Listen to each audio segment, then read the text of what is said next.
வாங்க நண்பர்களே, இன்னைக்கு நம்ம பார்க்க போறது அமெரிக்காவுக்கும் ஐரோப்பாவுக்கும் நடுல நடக்கிற ஒரு பயங்கரமான ராஜதந்திர சிக்கல் பத்தி தான்.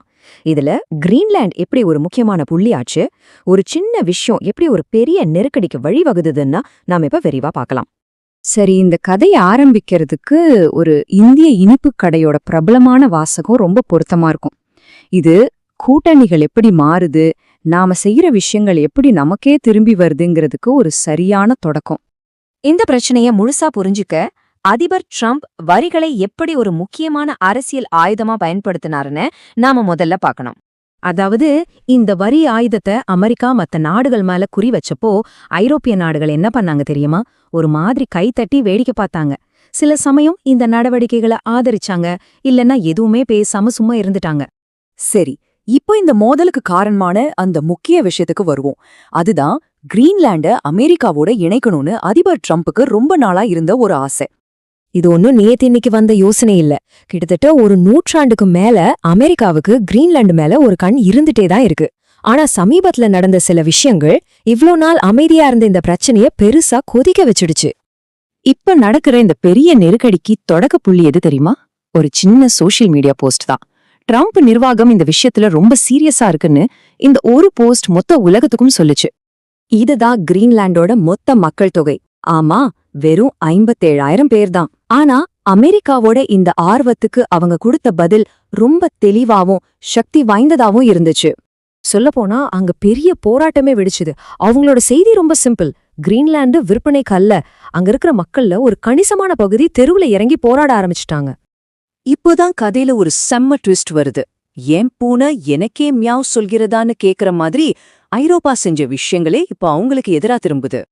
அமெரிக்காவோட அழுத்தத்துக்கு பதிலடி கொடுக்க 8 ஐரோப்பிய நாடுகள் ஒன்னு சேர்ந்து அவங்களோட ராணுவ படைகளை கிரீன்லாந்துக்கு அனுப்புனாங்க. ஆனா இதுக்கு அவங்க சொன்ன காரணம் இது ஒரு சாதாரண ராணுவ பயிற்சின்னு தான். ஆனா அதிபர் ட்ரம்ப் இது அப்படி பார்க்கல. அவங்கள பொறுத்தவரை இத்தனை நாள் அவங்க பாதுகாத்துட்டு இருந்த நட்பு நாடுகளே தங்களுக்கு எதிரா சவால் விடுறதா தான் இதை பார்த்தாரு. அவரோட பதிலடி ரொம்பவே வேகமா இருந்துச்சு.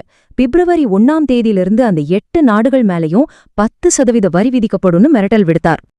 அவர் அதோட நிறுத்தல. அவங்க பின்வாங்கலேனா ஜூன் மாசத்துக்குள்ள வரியை 25% உயர்த்துவேன்னு அடுத்த மிரட்டலையும் விடுத்தார். வரிங்கிற பூமராங் தங்களே தாக்கும்போதுதான் ஐரோப்பாவுக்கு உரைச்சது. இது யாரும் எதிர்பார்க்காத ஒரு விஷயத்தை தூண்டிவிட்டது. அதுதான் முதன்முறையா உருவான ஒரு ஒன்றுபட்ட ஐரோப்பிய முன்னணி. திடீர்னு அதுவரைக்கும் அமைதியா இருந்த தலைவர்கள் எல்லாம் இப்ப பேச ஆரம்பிச்சாங்க. பிரான்ஸ் அதிபர் மக்ரான் இந்த மாதிரி மிரட்டல்களை ஏத்துக்கவே முடியாதுன்னு ரொம்ப காட்டமா சொன்னார். இதே கருத்து ஐரோப்பிய ஒன்றியத்தோட தலைவரும் எதிரொலிச்சாங்க. இந்த முறை ஐரோப்பா பின்வாங்காது உறுதியா நிக்கும் அப்படிங்கறது இது தெளிவா காட்டுச்சு. இந்த நெருக்கடி எவ்ளோ பெரியதுன்னு பாருங்க. அமெரிக்காவோட மிக முக்கியமான நட்பு நாடுகள் எல்லாத்தையும் இது ஒன்னு சேர்த்திருக்கு. பல வருஷங்களா இல்லாத ஒரு ஒற்றுமை இப்ப அவங்களுக்குள்ள வந்திருக்கு. அப்போ எல்லார் மனசுலயும் இருக்கிற ஒரு முக்கியமான கேள்வி, இதுல இருக்கிற ரிஸ்க் என்ன? இந்த பெரிய மோதல் அடுத்து எந்த திசையில போகும்? இதுல சம்பந்தப்பட்டிருக்கிற பொருளாதாரம் சும்மா இல்ல, வானலாவிய அளவுல இருக்கு. இந்த 2 பெரிய சக்திகளுக்கு நடுவுல ஒரு வர்த்தக போர் வந்துச்சுன்னா அது உலக அளவுல மிகப்பெரிய விளைவுகளை ஏற்படுத்தும். இப்போ எல்லாருடைய கவனமும் டாவோஸ்ல நடக்க போற உலக பொருளாதார மன்ற மாநாட்டு மேலதான் இருக்கு. அங்கதான் இந்த தலைவர்கள் எல்லாம் சந்திக்க போறாங்க. அப்போ இந்த மோதல் இன்னும் பெருசாகுமா, இல்ல ஒரு சமரசத்துக்கு வருமானு தெரியும். கடைசியா இது நம்ம மனசுல ஒரு முக்கியமான கேள்வியை எழுப்புது.